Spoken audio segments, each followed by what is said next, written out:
Welcome to ASKbys podcast, a monthly podcast brought to you by Bainbridge Youth Services and its supporting sponsors.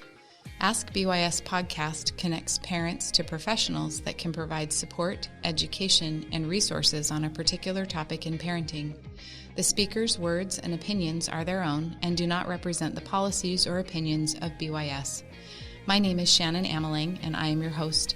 I am here with Milagro Castilleja as our producer. We're recording live at the Media Arts Studio at Barn, the Bainbridge Artisan Resource Network. Today's episode is sponsored by Quick Lock and Windermere Realty of Bainbridge Island. We are happy to welcome our parent guest, April A.V. Trabuco, a Bainbridge Island resident and mother of two.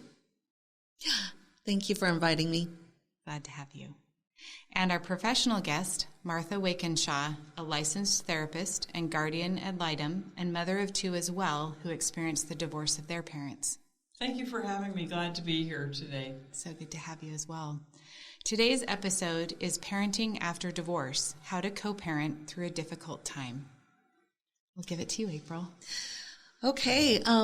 First of all, I want to acknowledge that every situation is different. And in preparing for today, I actually consulted my children, who are 17 and 20, and my ex-husband and friends who have also gone through divorce, and thought of a list of questions that might be appropriate. Wanted to just start with the first one, which is, in a situation where one parent is hurting more than the other, how can that parent best take care of themselves through the process to avoid building resentment in their children towards the other parent? Thank you, April. Divorce is a steep slope initially as you get into it, and the stress of divorce is probably one of the most stressful times that parents and families will experience in their lifetime. In order for a parent to take care of themselves, which I really see this question is about a hurting parent and how they would handle their self-care and their ability to best model behavior for their child, is to be mindful of their own feelings and emotions about the divorce, have a good understanding of stress coping skills, and what you don't want the parent to do is to disparage the other parent in any way. Civility is the number one success rate for children in divorce if their parents are civil. If it's a high conflict situation and resentment is being built up, that causes a lot of issues for children. Behavioral issues, emotional issues, social issues. So I would say to that parent, again, I'm big on mindfulness. I come from a mental health model. I am also in the legal field as a guardian ad litem, but for purposes of this podcast, I'm focused on more of the mental health model. So you'll hear me say quite a bit about managing your own mental health and stressors. Mm-hmm. Absolutely. I've been divorced for almost 10 years, and everything you said just rings very true. Mm-hmm. And given that I've been divorced for 10 years, we've worked through a lot, and my ex-husband and I are actually friends and great co-parents, and I was actually able to talk to him about this and say, you know, what's your voice in this? Is there anything that you want me to ask? And he wanted me to ask what dads can do to nurture a connection with the kids when the kids are more naturally inclined to lean into their mothers during that time, especially if they're living predominantly with their mothers. Okay, thank you. Good question, too. So dads, it depends on the parenting plan. There's no cookie-cutter approach. But dads who see their children perhaps less, and also the child is more identified with the mother for whatever reason, can do things to facilitate a healthy relationship with their child. Number one is acknowledging that the child has feelings that may be stronger or more bonded with the mother, and validating those. Honey, I know you miss Mom. I'm here for you. We both love you. There is the expression of Disneyland dad for dads that have Yes. less time and do all the bells and whistles with the kids. And that is something to be avoided, because during a divorce, sometimes parents feel that if they don't have the kids that often, they shouldn't have structure or discipline. But that needs to be throughout because it makes kids feel safe. So some of the specific things dads can do besides the initial validating, talking to their child at their developmental level, is daddy-child dates. We think of the daddy-daughter dances, but it could be dad and child. Going out, doing something special that the child enjoys. It should be child-focused. The parent really needs to tune in. Dad really needs to tune in to the child. There can be times where the child really has a lot of emotionality about separating from the mother and coming to the father. Sometimes a transitional object, meaning a stuffed animal or even a photograph of the mother, can be helpful. In psychology, I don't know why we call it transitional object, but that's what it is. It's like kids that have the blankie, the stuffed animal. So again, it's all about tuning in with compassion and kindness. Mm-hmm. That actually leads me to my next question. Parenting plans vary a lot, but what are some ways to reduce or mitigate the stressors when kids are transitioning from one household to another? Transitions are very special and unique to the divorced population. I'd say in high conflict situations, it's best to have a neutral place, like a school, playground, park, to do the exchange or the transfer, as you will. In amicable situations, I suggest that parents actually go to the home of the other parent to exchange the children. It's just more, it's homey, it's their home. I've had parents, though, that in high conflict, they don't want the other parent near their home. So to make the transition easier also, kids need to, again, bring their things back and forth that they want, but also leave some clothes and items that they feel connected with at the other home. I don't advocate kids transitioning as pickup from school, like pick up on a Friday and return on a Monday to school, if possible. Sometimes that's the way the parenting plan is. It creates embarrassment sometimes for children. They have to bring their bags with them, leave them in the office. It can be really uncomfortable. I've had young clients as young as 7 complain about that, the pickup at school, the drop-off at school. But I'm not saying that's not sometimes all that can be done because of a certain parenting plan. Mm-hmm. I want to bring an example in of the parent seminar that through the legal system, if parents usually have to take or always have to take a parenting seminar. It's a 4-hour class in order to get divorced.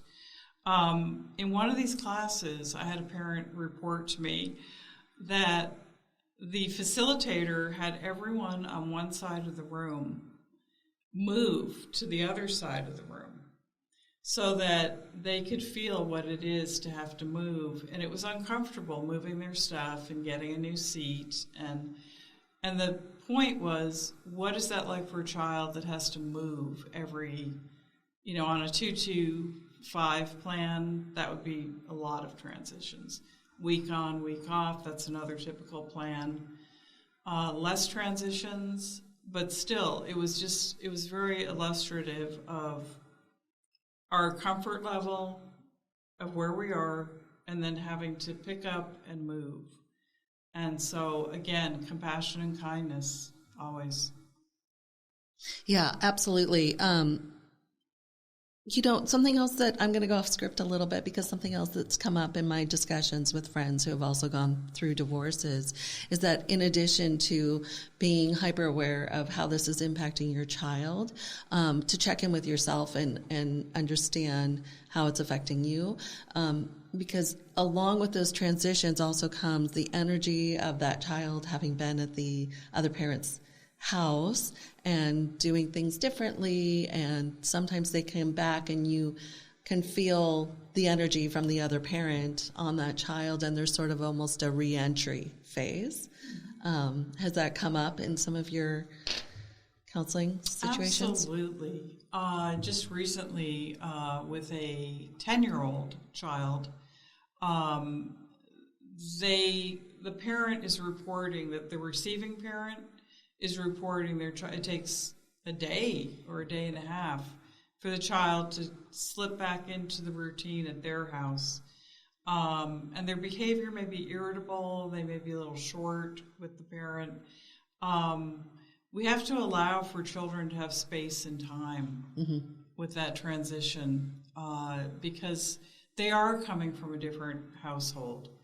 And in co-parenting, as much as possible, it's really great to have similar structure and rules at each house. And that's Ideally. co-parenting. Yes. If that isn't possible, there's something called parallel parenting. And parallel parenting is each parent basically does their own thing. It's not ideal because the kids have to adjust to different parenting styles. Right. But parallel parenting can be useful. Again, I kind of divide it into the high conflict divorces and the more cooperative, amicable divorces. So there's some useful tools to be aware of. Yeah. What would you recommend to parents, just aside from that awareness and understanding that that's going to happen? How can parents prepare themselves and take care of themselves through that process so that they're not feeling triggered? Right. So parents, when they're triggered, it trickles down or rubs off on the child often. So again, it goes back to the initial question about really self-care and what is unique to each person and their self-care routine. Parents need to give themselves some self-compassion and some slack that this is really hard. Yeah. Divorce is not an easy process. Even when it's amicable. Even when it's amicable, because there's loss and grief and what you thought your life would be and your marriage and your family, and it radically changes. So looking at communication between parents, whether it's amicable or not, again, I can imagine that that's very different. But what are some tips for building healthy communication between parents? Additionally, I'll add to that, I had a friend who asked if the dynamics were such in the marriage that one parent had a much stronger, larger voice than the other, how can the other parent find their voice in a healthy way? Okay, so let me break down the question. The first part is healthy communication between parents of divorce. Okay, and the second part is about if one has a stronger voice. Healthy communication, what happened prior to divorce with communication in a couple is predictive of what will happen post relationship in the divorce. So looking at calling out what worked in the marriage can help with communication after the couple separates or divorces. And then I apply communication 101. I statements, I feel X when you do Y. Basic communication is listening, reflective listening. This is what I heard you say, can avoid a lot of conflict and argument.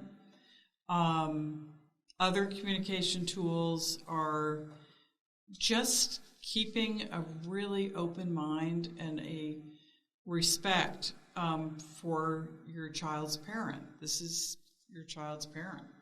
One thing I want to say about communication is there is, when it really breaks down, there are co-parent coaches and co-parent counselors. Mm-hmm. Generally, it's best if both parents participate in that together in a co-parenting session. At times, one parent's like, no way, I'm not doing that. It's still useful for one to go. Okay, yeah. So if both don't want to go, if one goes. Mm-hmm. As far as someone having a bigger voice in the relationship, that again goes back to how is that handled in the marriage? Mm-hmm. How is that negotiated? And assertiveness skills with someone that is maybe stronger and more vocal and more insistent on how a schedule is going to be, or, I want Johnny to play soccer, and the other parent doesn't feel like they have a voice. There is a communication tool that I'm going to bring up that a lot of my clients use. It's called Our Family Wizard. I don't know if you're familiar with that. No. It's a platform that you use for emailing, and you can keep track of calendars. It's specifically designed for divorce and separated parents, and it's called OFW, Our Family Wizard. Oh, it is I used a great something resource. Similar, but yeah. There's also Talking Parents. Okay. You might have used that. I don't know. But it also, what's really interesting about OFW is it has a tone meter. Oh. So when you write an email to the other parent and the tone of the email is questionable, it registers as low, medium, or high for tone. That's fantastic. So that's great. And there's calendars. You can put all the kids' appointments on there. It's a nice resource. Mm-hmm. Yeah. Thank you for bringing that up. Sure. Boundaries too, right? I think yes. Boundary work is so important through that process and can improve communication a lot. Absolutely. Clear boundaries, not forceful, but clear, not fluid. Those are all very important. Mm-hmm. And adjusting expectations. Adjusting expectations, having some flexibility so you're not rigid, because it's easy to get polarized, mm-hmm. frankly, mm-hmm. in a divorce situation. The two camps at loggerheads. Yeah, absolutely. So I've heard a variety of techniques about what to, or not techniques, a variety of opinions about what to say to the kids mm-hmm. about why the divorce happened.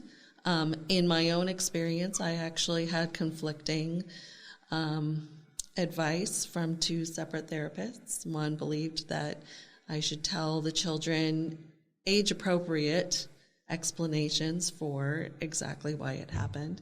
Another felt that that shouldn't be discussed very much at all.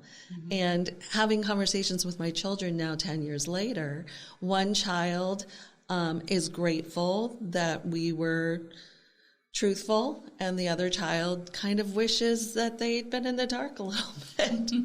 So what do you tell your clients about that? Right. So children will remember this conversation of being told about the divorce for the rest of their lives. It's a very memorable and poignant conversation that parents have with their children. One thing I recommend right off the top is when children are told about divorce, avoid having the conversation near a birthday or a holiday or something they're going to associate in the future with the divorce. So you don't want to pick, 2 weeks before Christmas. Mm-hmm. I break it down in how to tell children into developmental ages and stages. So preschool, 3 to 5 years old, essentially. Kids go to kindergarten at age 5, so middle childhood would be like 6 to 9. The preteens 10 to 12, and then teens 13 and up. So for each age group, there are ways to talk to the children, but there are some general guidelines because I don't know that we have time to go into the detail of each age group, but the general way I look at this, and I'm just referencing something here, so get this right. When you tell the children, so again, not near a holiday or a birthday, look for signs of readiness in your child. Are they showing withdrawn behavior or conversely acting out? Are they hearing arguments? Are you aware that they may have heard you and the other parent arguing? Are you noticing stress in your child, behavior changes? Do you feel that they know something? Mm-hmm. And so you can gauge, knowing your children better than anyone, what their readiness for hearing the news. And then sit down as a family. That's the how of it. Sit down as a family, both parents together with child or children. I had one family that, with all good intentions, the father told the son and the mother told the daughter. And so the siblings weren't able to support each other in that. And the parents thought that would be best because of the children's developmental ages and stages. One was very young and one was a teen. Mm-hmm. So, you don't want to separate siblings. You want to do a family talk. And I was just reading on this, and one thing is, once you say we're getting a divorce, you're going to lose the rest of the conversation. Yeah. The kids are going to just be processing and having all kinds of feelings. So a little script that can be useful is, let's say it's a mother. Your father and I we're trying really hard, but we're not getting along. Mm-hmm. And so you may have heard us arguing and seeing that we're not as happy as we used to be. And so some things are going to change in our family. One thing that will not change is that we love you and you're number one. And I would use the word divorce. Mm-hmm. Sugarcoating is not good. Kids have friends at school that have been going through this. It's good to use the real language, and it's hard. It's a very tough conversation. And as parents, there may be emotion, there may be tears. Yeah. That's not a terrible thing because chances are the kids are going to be feeling that too. Mm-hmm. With one family I worked with, they decided to do it with a therapist, so they did the talk with me present. And it was really interesting because one of the children heard the news and was in my office where I have a play therapy set up and said, okay, can I play Legos now? Just that was their way of processing, and later on they had some emotion. And the other child wanted to snuggle and be with that, be with the parents. Yeah, that makes sense. Yeah. I certainly remember this conversation. Anybody who's been through it will. And we talked it through with the therapist and then did it with our children together. And one of the things that I had a hard time with, certainly, of course, we were both on the same page about the thing that absolutely isn't going to change is that your dad and I love you very much and you're number one. And but we were advised at the time to say, this is a decision that your dad and I made together. And I thought, well, not really. So that was a difficult one for us. So I think it is important to think ahead about what you're going to say in that conversation and what's not going to trigger you. But also, yeah, kids are smart. A lot of times they know more than you think they know. And ours were 7 and 9 at the time, and they're going to make their own assumptions as well. That's right. Yes, and you want to be truthful, but not bring in, obviously, adult information. Right. I advise parents to speak more in generalities than specifics when talking to the children about the divorce. You don't need to go into detail about what the mechanics are with the nuts and bolts, what's going on in the relationship, even with teens. Mm-hmm. There'll be a lot of questions, though. The kids, especially teens. A lot of questions. We'll have a lot of questions, and I bet your 7 and 9-year-olds, 9-year-old had questions. Mm-hmm. And different questions from each other. Yes. They processed it in very different ways. Right. So, yeah. I don't know that I answered your question about one child of yours later in life saying that was okay, that you shared info, and the other child feeling like they would have liked to be in the dark a little bit more. Yeah, that was interesting. One is very pragmatic and realistic, and the other one, it definitely hurt their relationship with their dad. Mm. And they felt like maybe a little bit of agency was taken away from them in how they related to one parent versus the other because of knowing the circumstances. Yes. You bring up the word agency, and I like that word. Mm-hmm. We want to empower everyone in the family, especially children who traditionally don't always have a voice that's heard. Right. And whatever it takes to give agency, listening is very important. Mm-hmm. And telling everyone to pause, breathe, and slow down before speaking can be a useful tool. Yeah. The other thing that can help kids that I wanted to talk about briefly, I don't know, did you have more questions? Because I don't want to jump ahead. I think there was just one about resources, but that's sort of an ending point as well, so go ahead. That gets me right to where I was going to go. Resources. So many of the resources I offer are, again, based in mental health. Mm-hmm. What can you do to calm yourself, strengthen your voice, all of that? Mm-hmm. A really fun little exercise for children, and adults can do it too, I do it, is the flower candle breathing. And okay. It's smell a flower, so you do a deep inhale, and then blow out the candle, so you whoosh out the exhale. Mm-hmm. And breathing is pretty known these days in mindfulness and neurobiology.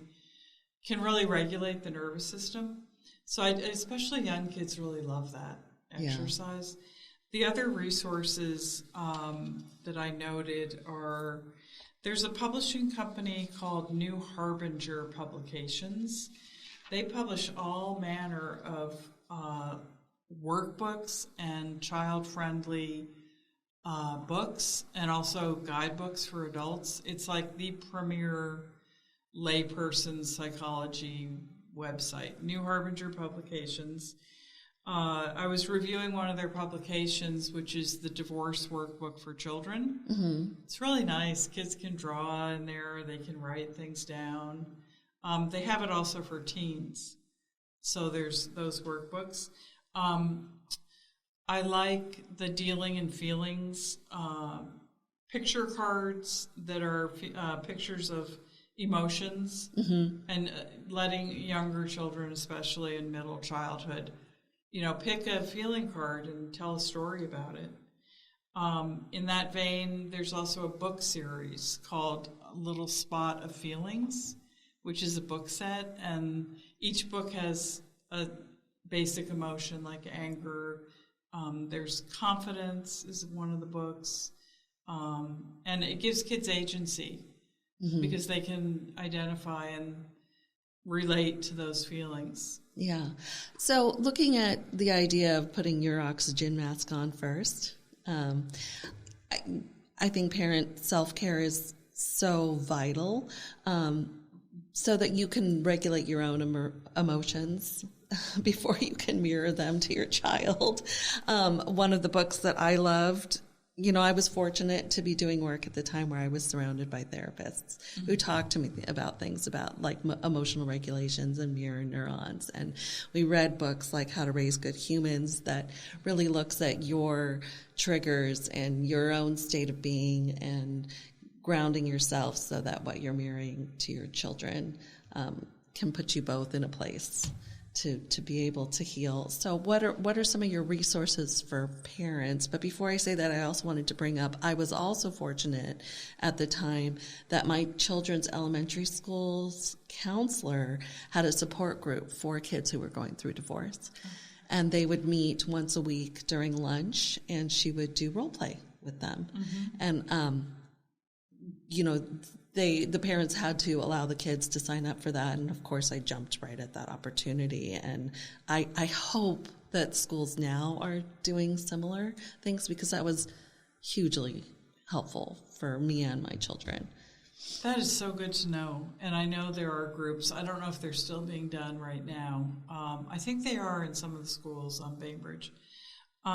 Resources for parents, my favorite go-to is anything by Dan Siegel. Yeah. The Whole Brain Child is excellent for a basis of understanding your child's brain chemistry, how they behave. He also has a book that I really like for divorced parents, and it's called Showing Up, or Just Show Up, or something of that nature. It's Showing Up is in the title.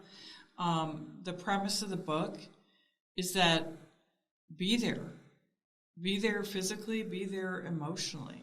Do what it takes to show up for your children so they know you're there for them. Yeah, he's amazing. He talks about reactive parenting as well in some of his books, which I think is also really crucial for parents to take a look at. Exactly. Yeah, he's great. There's an older book that I was referencing that has everything broken down into developmental stages. It's called Divorce, the Sandcastles Way. Are you familiar with that? I'm not, no.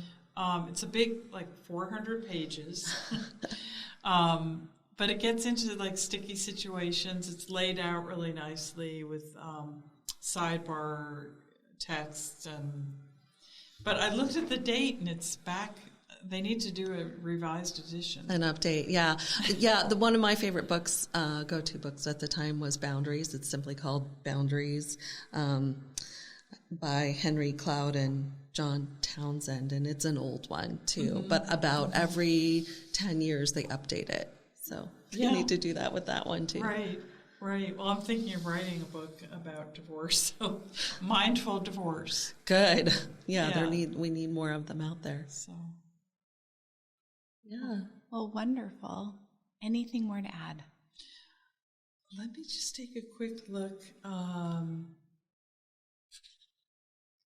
Let's see. I'll kind of harken back to my Raising Resilience days and the 7 building blocks of resilience. Connection, perspective, self-discovery, acceptance, positivity, self-care, and hope. And that's kind of become my mantra.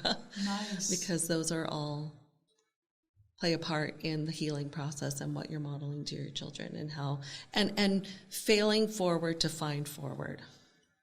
Always moving forward and not reflecting back beyond the purpose of self-discovery and understanding your triggers and how that plays into a reactive parenting, and then failing forward so that you can find forward.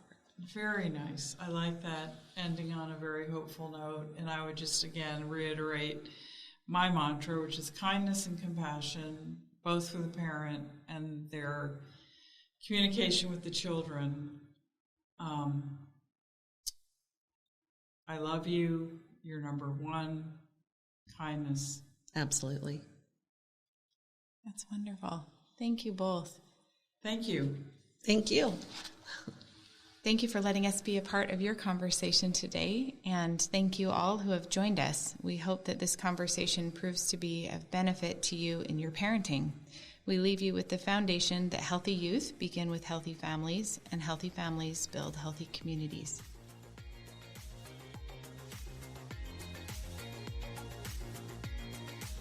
BYS is a nonprofit organization that is supported by community members like you.